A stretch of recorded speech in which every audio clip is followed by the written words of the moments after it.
talking about the Brentford game. Brentford were magnificent. They stuffed Arsenal. Arsenal were utterly useless. It was a fantastic performance. It got the weekend off to the greatest possible start. It's a shame Palace and some of the others couldn't continue Brentford's fantastic work. Now on to the other great performance, Spurs. Well, I'm sure like you looked at the team sheet and you thought, oh God, not again, another season of this. Because I know I did. As soon as I saw Dyer and Sanchez, I just thought, no, please, no, not again. I just, no. You know, the first game of the season and I was already depressed. And then the first 15 minutes of the match, and I was just like, I mean, we could have been 3-0 down. Somehow, Man City have managed to get a curse on them when they play out on the ground. They can't hit a barn door. Utterly useless. We were there for the taking in the first 15 minutes, but then after that, my God. Something I haven't seen in 2 years. There was effort, teamwork, there was energy, and, you know, a plan. We had a plan. I'd forgotten what having a plan looked like on a pitch. Our defenders, when they won the ball, got it to our forward players, and they broke well. I mean, they haven't really gelled or had time to play with each other in order to form that bond in this kind of 4-3-3, and it was a 4-3-3, which I'm so glad it was a 4-3-3. Sick of that 4-2-3-1 nonsense. And we looked good. We looked like we knew what we were doing, like we'd actually spent time on the training pitch doing that game plan. It was refreshing, like really refreshing, and I was over the moon with it. I mean, Man City put out the most expensive side in history, I think. And, you know, a couple of Spurs youngsters did a job on £100 million Grealish. I mean, Tanganga, he set the tone early. He went straight in on Sterling, bundled him over, you know, it was a foul, yes, and then he did another foul, yes, and then he won the ball, and then he won the ball again, and then he fouled, and he won. The fact is, he was aggressive, okay? Now, it's something we haven't seen for a while as well. Aggression. We wanted it. We believed that we could actually go ahead and do something in this match. And Tanganga just set the tone straight away. Skip thrown in there right at the deep end, and he struggled for those first 15 minutes. And, you know, players were running off the back of him. He wasn't quite aware, like, where he should be at certain times, and Man City were taking full advantage of that. But he grew into the game, and the more the game went on, the better he got. He doesn't do much, but what he does do is really good.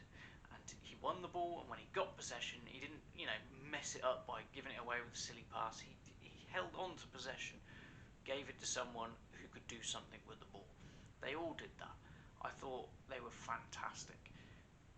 Dele Alli needs a special mention here. He ran further than anyone. He doesn't play this midfield role at all, you know. And he put in an amazing shift doing this. He was up and down the pitch all game, trying to make things happen, doing his defensive work. There was none of that throwing his hands in the air and looking like, you know, like a stroppy teenager. It was a great performance. Okay, I'm getting ahead of myself. Okay, let's look at it. Tanganga, fantastic, brilliant. Sanchez and Dyer as the centre-backs. Yes, I know, I was appalled seeing them on the team sheet again. I mean, haven't we seen enough of that crap? They're only human.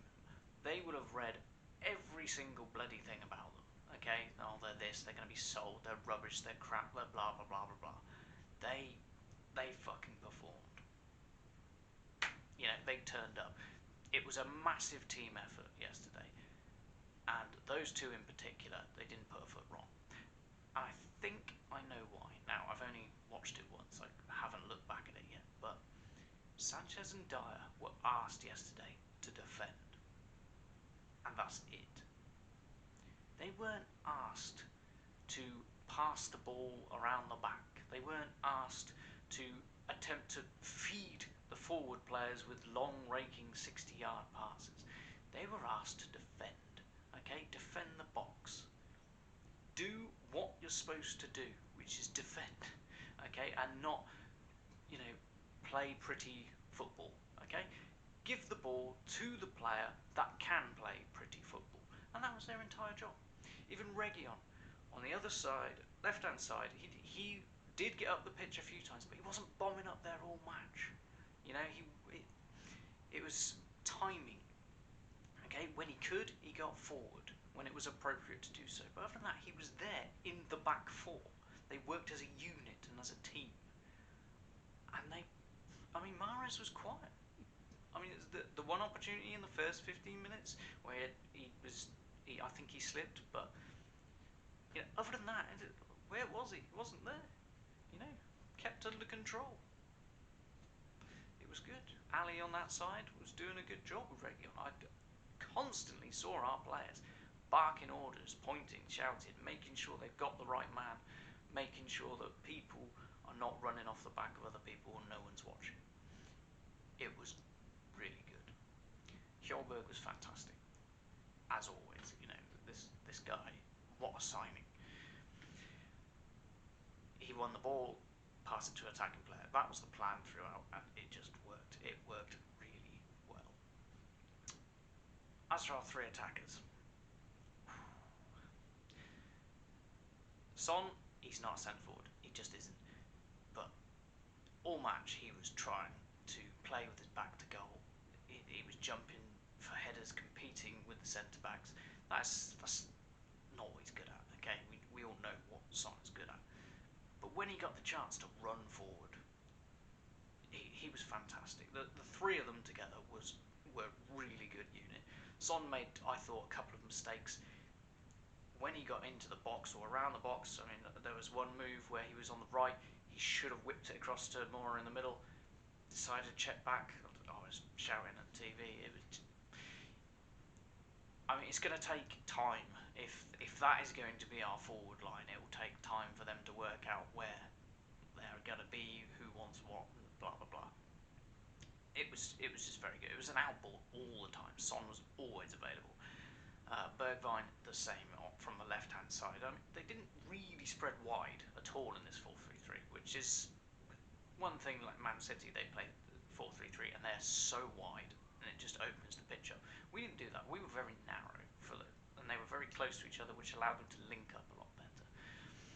And Bergwijn, he's got a lot of quality to him. It's just that end product, and you saw that with that shot when the ball luckily went through to him. He should have buried that chance. I think what he's tried to do is chip the keeper, but in his mind he thought going round the keeper on the near post, and he just fluffed it. But other than that, his performance was fantastic. He was constantly running with the ball and creating havoc. Man City didn't know what to do with him. They didn't know where he was going to be, and it was good from him. It was great from Son. And then on to the main man in our attack, Lucas Moura. This guy has got to play more. Yes, again, he has the same problem as a lot of these players. End product. It can sometimes be infuriating, but he causes so many problems. His dribbling is fantastic. He gets on the ball, he goes past two players all the time, gets brought down. And if he doesn't get brought down, it's then that end product. If he finds someone, it results in a chance. If he doesn't, you all go, why? I think the guy's brilliant, and I think he's been misused and underused at Spurs for a long time. I'm really hoping this season he just gets that massive run of games. The guy is fantastic. We've got to play him. We've got to use him. He is the energy in the attack. He was brilliant. I absolutely love the fact that Grealish was having a go at him after fouling him. Like, seriously. Oh, it was a fantastic match. Well played, Nuno. Well played, team. That that was just something I've been waiting for a long time. That team effort, the energy, the fans, you know, having them back in the stadium, it just gives such a lift. It's just so good to watch. And, well, Harry Kane. I think Harry Kane is one of the best players in the world. He is. And if he has been advised with all this nonsense, then, that's just poor play. We don't know the true story behind everything. We don't know what was promised. We don't know what was said. We don't know what's in writing. They gotta get it resolved. I'm glad the team are not letting it bother them, and I'm very glad that the team are looking at this as a way to basically say, you're either Spurs or go away. Ndombele is another example. How is he not fit? I don't think it's a fitness issue. I think he looked fit in the training pictures I saw. He looked like he was having fun. I think it's an effort level. You saw Dele Alli. He stepped up his game. He was running back and forth, back and forth. You saw everyone flying into challenges and winning the ball. They weren't just, fouling and being an idiot. There was a commitment to go and win this game. There were to make us proud. That was Nuno's words. That was Pochettino's words. To make the fans proud, and they did. And I'm not sure if Ndombele was in that team. I don't think it would have been anywhere near the same. He loses the ball, he ambles back, that kind of thing. That won't cut it here. And I'm glad. I am glad that won't cut it here. It's about bloody time. Pander to, the star players, as it were. Teamwork, energy, commitment, work rate.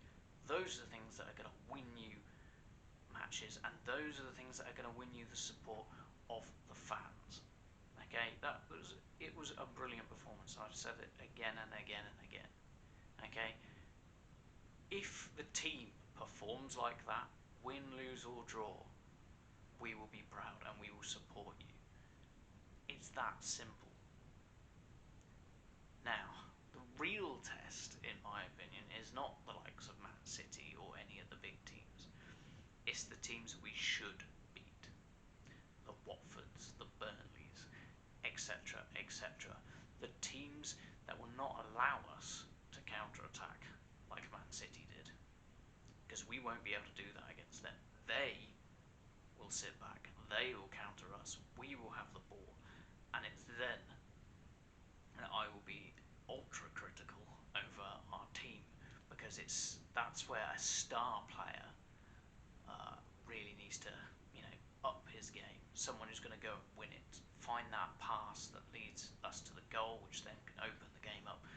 That is where the real challenge lies with the current team we've got. I'm expecting more signings. I'm expecting more outgoings. I wish it would hurry the bloody hell up, but there you go. That's the way we work. We like to leave it to the last minute and frustrate everyone involved. But if that's any indication of how a season's going to go with the effort put in, then yeah, I'm suddenly a lot more hopeful that the season won't be a complete and utter disaster like I was expecting